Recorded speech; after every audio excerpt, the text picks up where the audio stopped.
আপনার জন্ম ছকের সাথে আপনার বাড়ির বাস্তু এবং আপনার বাড়ির প্রধান দরজাটির সংযোগ রয়েছে।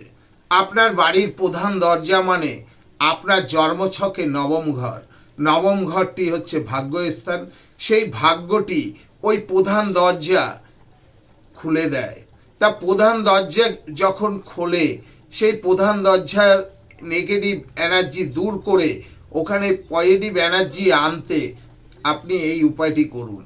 আপনি নিজে ভালো থাকুন এবং আপনি হাসিতে থাকুন, এটা সবসময় আমি চাই।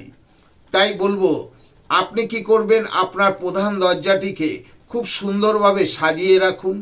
এক, দ্বিতীয়ত প্রধান দরজার বাইরে একটি লাল কালি দিয়ে স্বস্তিক চিহ্ন এঁকে দিন। দেখবেন আপনার প্রধান দরজা আপনার ভাগ্য খারাপ থাকলেও